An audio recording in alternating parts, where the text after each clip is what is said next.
But it's interesting what you say in terms of getting aligned. Tell me what sort of changed in terms of, you mentioned that you had different ways of thinking about things, or that you hadn't spoken about things and you had these conversations before. What were the shifts, if any, off the back of those conversations? I think ultimately it determined our final strategy. When we started talking about what we wanted, both from a personal perspective, but also in terms of our careers and business and that side of things, once we got to the nub of what that looked like, it actually really just pushed our final decision about what we might like to do with our money. And, we were given a few different options, and in fact, we ended up going with one which in the longer run might not have meant that the one we went with, might not have meant we had as much of as big a nest egg at the end. But it really suited where we're at now, what we were thinking for the next 5 years and 10 years. So that was quite interesting for me to kind of, I'd always just thought, you just want to push for the most money, Yeah, exactly. But actually it forced us to go, no, hold on, this is our life we're living, and we have dreams and aspirations and things we want to do, and that's actually what matters. That's part of the plan too. Yeah, exactly. So how do you shape what you do with your money around that? And I think ultimately that was a nice release for me to go, it's not so much about having the most at the end. It's actually about how you want to set it up and use it well along the way so that you get to do the things that you really want to do in your life. Yeah.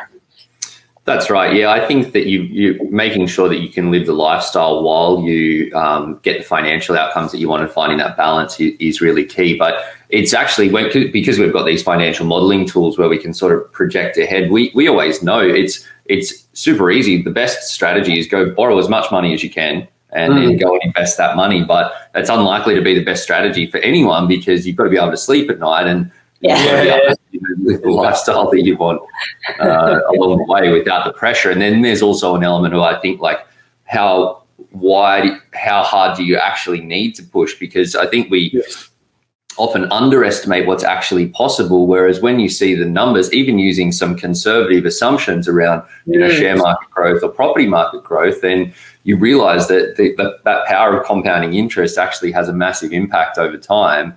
And then it's like, I'd take all that extra risk and be stressed out for the next 10 years when you can get to a really comfortable place anyway. And you get stress and risk, And I think that for me was, we're in our late 30s. We've been working now for, 15 plus years. And it was nice to suddenly just stop and go, hold on, we're no longer earlier on in our work life. We've actually, it was a bit of a wake.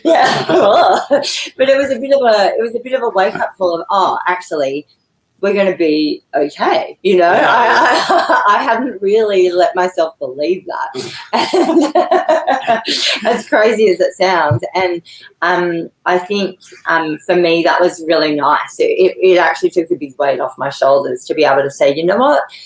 We could continue on exactly as we are, or even we could really substantially change that and ease off, and we're actually going to be okay, And that was a big aha moment for me.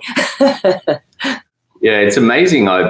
We have the advantage of having seen this, having seen so many people go through this planning process, but it still amazes me, like when you see how such a big shift can happen just by sort of looking ahead, that it amazes me that people don't take the time to do this before, or when they're making bigger decisions like buying properties or changing their investment approaches.